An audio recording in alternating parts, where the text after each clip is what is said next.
Hey everyone, welcome back. I'm Michael and we're going to be getting right back into some more Reddit stories. If you enjoy the video, make sure to leave a like and subscribe. Now, without further ado, let's begin. This story was posted by a user named Crispy Cree in the AITAH subreddit about 2 months ago. The post is titled AITAH for being uncomfortable with my fiance going on a trip with her male best friend. My fiance, whom I am marrying in 3 months, is currently on a trip with her best friend, and I am stuck alone at home thinking nonstop about it. To preface, we have been in a bit of a rough patch over the holidays.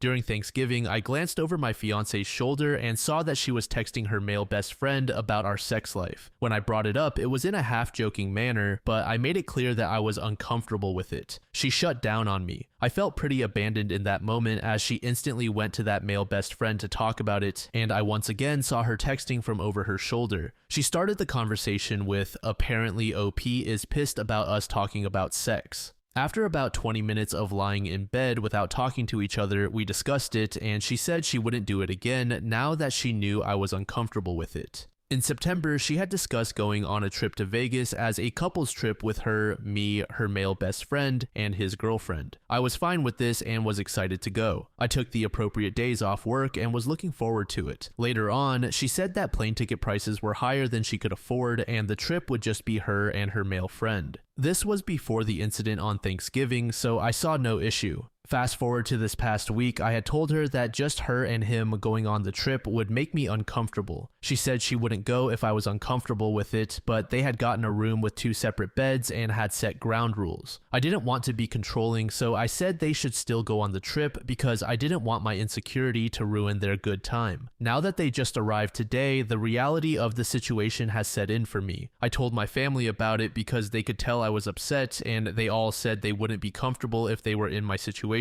I know that them going on the trip was partially my doing given that I gave the okay. I just feel like telling her that she can't do it again when she gets back, because I know that if the shoe were on the other foot and I went on a trip alone with a female, she would be super upset. I'm not sure what to do as I am considering postponing the wedding because of this. My family told me to make a post to get some insight, so here I am. User Wait What said, "Not the asshole. You should not be marrying anyone who would plan a couple's trip and then cut out the significant others so that they can go alone together to Vegas. A woman who loved her fiance would not do that. She has an inappropriate relationship with this guy. She has no business talking to him about your sex life. She sounds immature and definitely not ready for marriage." To this user Glittering Fishing said, "Please don't get married to her for putting you through this mental anguish alone." User Quizzical Turnip said, "Not the asshole. Yikes. Yeah, this is not appropriate. I can't imagine anyone who would be comfortable with this. I have to wonder what his girlfriend thinks about it. Why is she talking about her sex life with a male friend? This whole thing is a giant red flag." User Potential Region said, "Not the asshole. So purely platonic friends don't need ground rules, let alone text about sex behind their partner's backs or go on solo trips, especially at the expense of their significant other. You should be going to Vegas. She is choosing him over you, which I think tells you everything you need to know about the situation."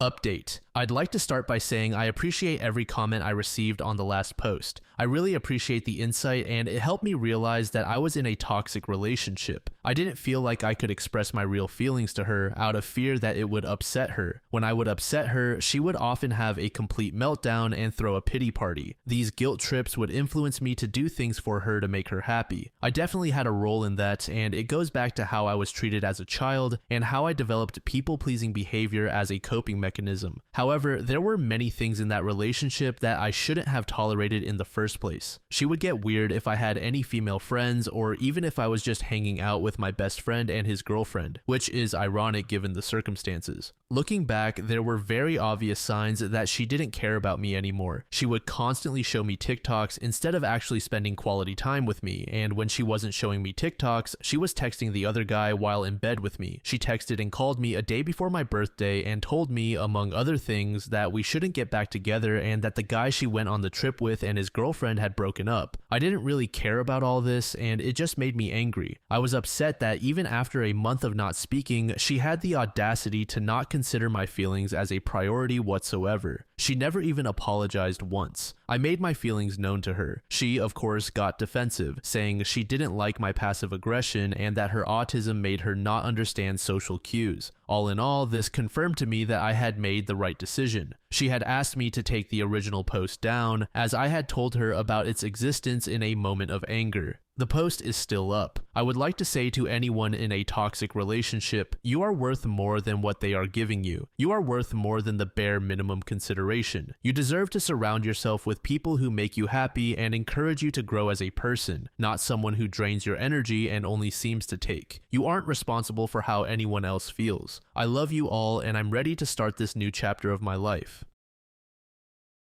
This second story was made in the same subreddit by a user named Upbeat Exercise. The post is titled AITAH for wanting to see my GF naked. I have been in a relationship with Jane for 6 months. She's smart, funny, kind, sassy, giving, and a little bit annoying, lol. She's also a total knockout and way out of my league, except she doesn't see herself that way. Jane is on the bigger side and I am more lean. I like to go to the gym and work out, and I'm naturally just very bony, so I don't have a ton of extra fat on my body. I am 6'1", but not like a giant. Overall, I would say I'm average, but Jane tells me I'm the hottest guy to ever look at her, and I'm not gonna lie, I love that she sees me that way. What I don't like is how she sees herself. Like I said, she is on the bigger side, and she especially hates her apron belly, as she calls it. When we first started seeing each other, she would only give me oral sex and not even let me touch her. I didn't push the issue because I didn't want to be a creep and force her into something. One day, I finally asked her why she didn't let me return the favor, and she responded genuinely with I just didn't think you would want to do that to me. I finally got her to understand that I was dying to make her feel good too, and we started a more active and reciprocated sex life. Reddit, I won't be gross, but I will just say, wow, truly the best I've ever had, and I love every inch of this girl's body. She is perfection. The only thing now is she still keeps her shirt on during sex, and we have to keep the lights off every time. I want to see all of her so badly, but I don't want to make her uncomfortable. I truly believe she does this because she's afraid I won't like what I see, but that is so far from a possibility. Her perfect face, lips, eyes, hair, legs, shoulders, knees, and toes are great, and I will gladly take anything she's willing to give me. But if I can have a preference, I want it all. I just want her to feel as beautiful and desired as she is. I'm worried asking for this will have the opposite effect, like she's not doing enough for me already. Would I be the asshole if I push this issue further?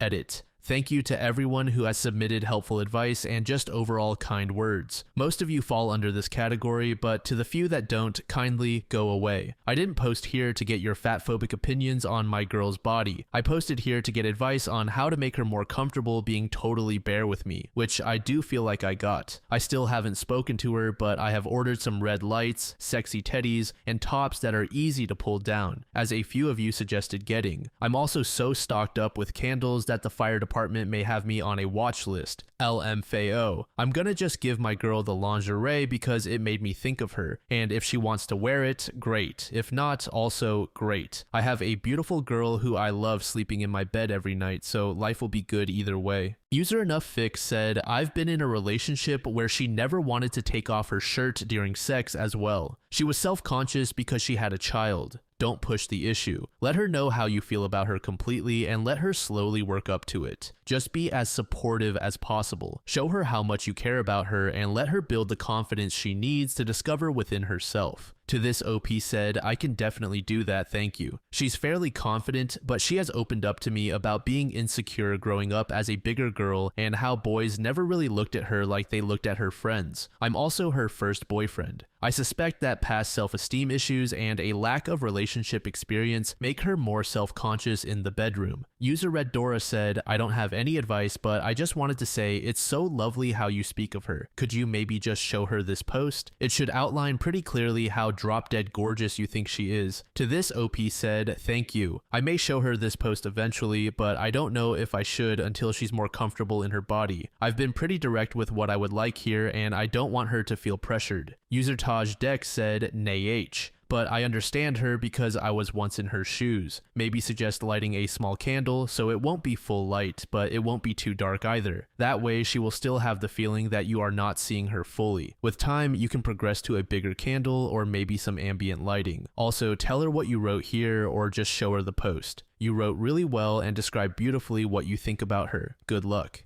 To this, OP said, I'm sorry you relate to her struggles. That's great advice. I didn't think about using a candle or lower dimmed lights. I'm going to get some and a lamp for my room to hopefully ease into the light with her shirt still on for now. Update. Quite a few people have messaged me asking for an update. I really didn't expect to make one, as I was going to just take all the helpful advice I got and go about my business, but my plan was foiled. A lot of you suggested that I not show her my original post because it might make her even more insecure. I never want to hurt my girl, so I wasn't going to show it to her, at least not right away. I figured she'd never see it on her own since she doesn't even have a Reddit account. However, I forgot about Reddit podcasts and people who like to read these stories online for everyone to hear. Apparently, she listens to one while she works, and they happened to read a story that sounded just a little too close to her own life. She texted me a screenshot of the story after finding it online and asked if it was me. I obviously said yes and asked if we could talk that evening. She agreed, and I was nervous for the rest of the day. Some of you guys really had me convinced she was going to break up with me for telling our business online. Thankfully, that is not at all what happened. When she got to my apartment, she gave me a big hug and a wonderful kiss before even saying anything, and I immediately felt my stomach settle. We sat down on the couch, and I guess she could tell by my face how nervous I was because she spoke first and told me she wasn't mad. She thought all of the comments saying she might break up with me for writing about her private life were over the top.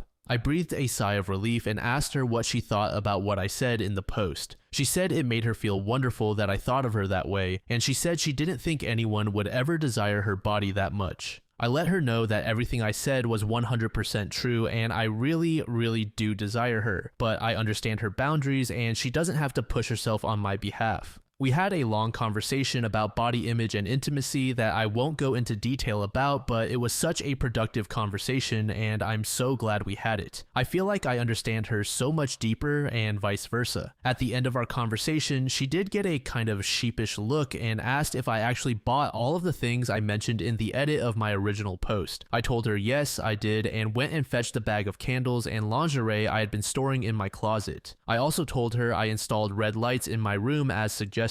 She said we should try a few of the new things out, and I didn't hesitate to say yes, please. It was the best night of my entire life, and I'm not even kidding. Not just because of the physical portion of the night, but also because I think I was able to make my girl feel more loved and cherished, and I know she made me feel the same. So the moral of the story is, if someone doesn't value the beautiful body you're in, they are not the person for you. You don't have to be ashamed of anything when you're with the right person. I've never felt more attractive than when I'm with her, because I know she loves me regardless, and I hope she feels the same about being with me. I wish nothing but the best for all of you. Thank you again. This third and final post was made about a month ago by a user named Absent-Minded Author. The post is titled, "Friendship Ended Because of Friend's Vegan Wife." I know I'm partially at fault for the friendship ending, and I'm willing to accept my judgment. And it's really long, sorry. In November of last year, I went to visit a friend, we'll call him Kevin, and stayed at his and his wife's house. Early last year, Kevin and his wife, we'll call her Karen, moved a couple of states away. For context, we are all over the age of 35, and Kevin and I were part of a friend group from an old job. Another couple from the friend group went on this trip as well, but they were also visiting family and stayed with them. Prior to the move, our friend group didn't really have much interaction with Karen, as she didn't really come spend time with us. They never hosted us at their old house. They are vegan. I am not. Well, Kevin is not a full-fledged vegan as he eats fish. However, his wife does the grocery shopping, so everything outside of fish is vegan and he eats and drinks it. He buys his own fish and has a mini kitchen to prepare his own meals away from hers.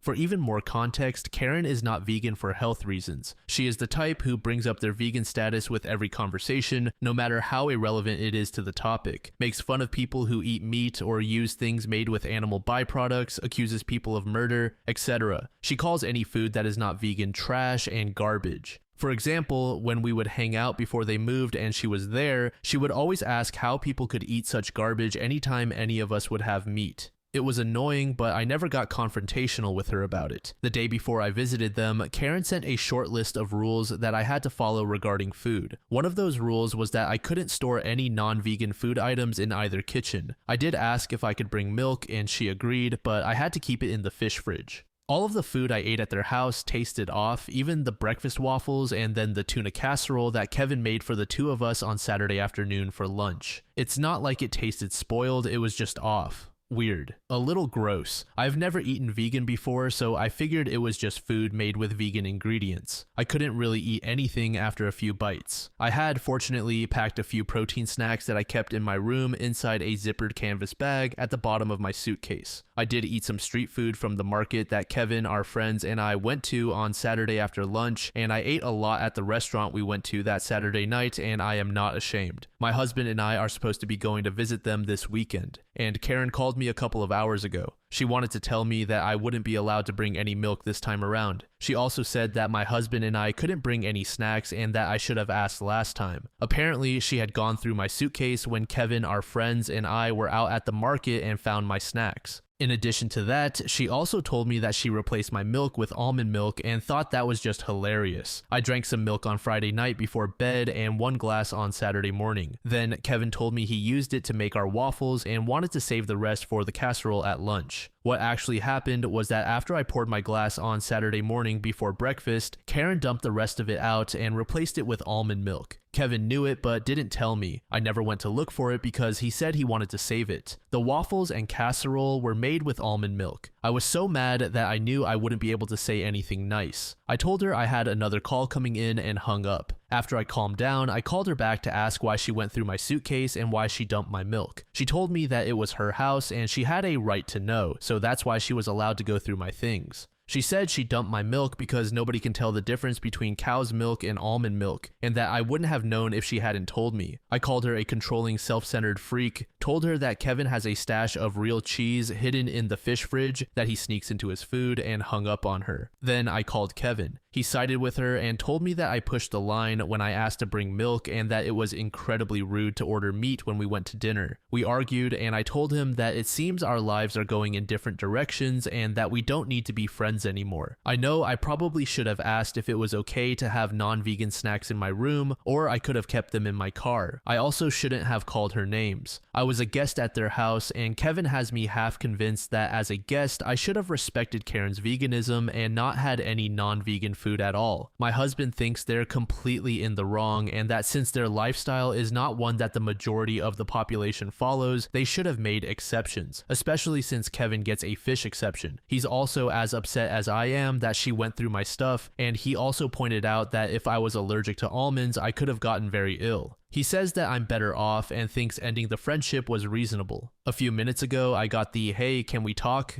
text, and honestly, I don't know if I'm going to respond. I'm just kind of done with it. Update. I wanted to clarify that the bag Karen found in my suitcase had emergency cash and a credit card in it, as well as snacks. The reason it was hidden in my suitcase was to keep it safe, not to hide food. I wasn't sneaking it in, but I did have protein bars in there just in case I took issue with their food. Naughty me. I responded to Kevin yesterday and told him I needed some time to think and I'd get back to him today. I took some of your advice and reached out to our friend group last night. After the group chat and also talking just with the friends who were down that weekend, I learned some things. Long story short, out of our core group of 6, I'm the only one who kept up with Kevin. The only reason those 2 friends accepted Kevin's invitation to go down that weekend was because I was going. After I took the rest of the night to think about it and sleep on it, I realized that all of you are right about Kevin's complicity regarding the switching of the milk. I didn't pay as much attention as I should have because I was so focused on the fact that Karen switched the milk to begin with. I also realized he had never actually said anything in response to my telling him that Karen confessed to going through my stuff when I called him yesterday. He had changed the subject instead, talking about how it was rude to ask to bring milk. Anyway, I called Kevin on my lunch break today and ran down the list of issues.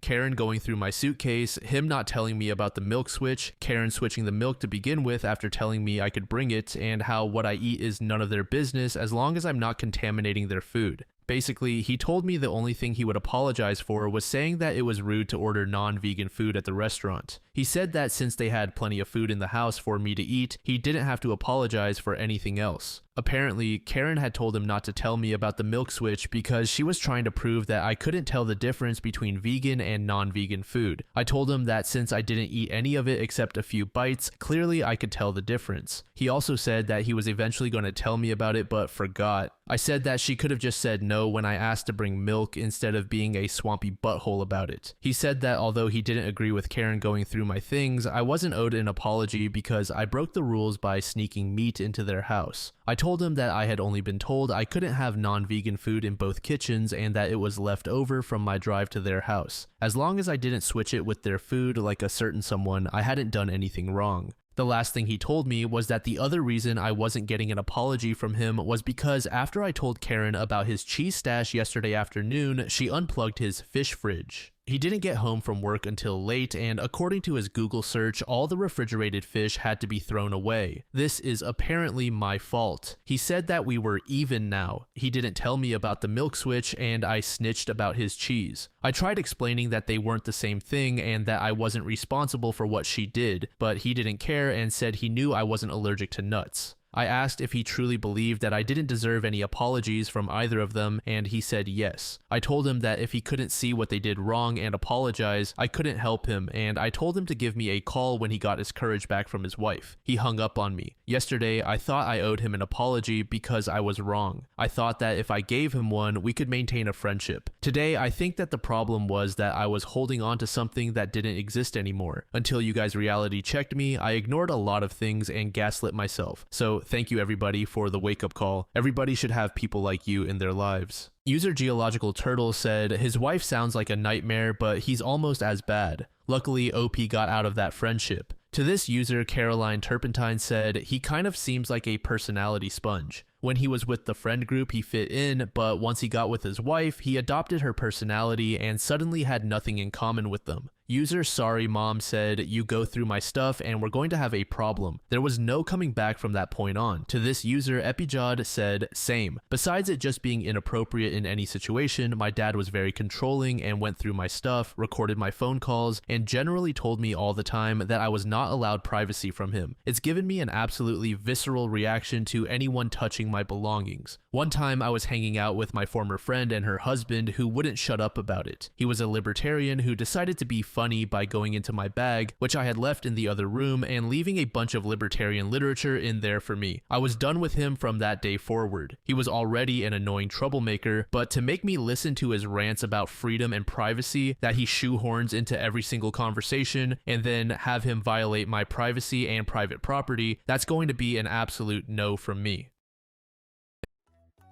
Thank you so much for making it to the end of the video, and thank you also to partner of the channel, Gamersupps. Use code DLAM to support the channel and get 10% off of your purchase, link in the description. I'm sure many of you like me have a hankering for daily caffeine, so go check them out. Lately, I've been a big fan of Titty Milk and Acid Rain, but they've got dozens of other flavors for y'all to try out. Anyway, thanks again for reaching the end, and I hope you all have an amazing passage of the next 24 hours.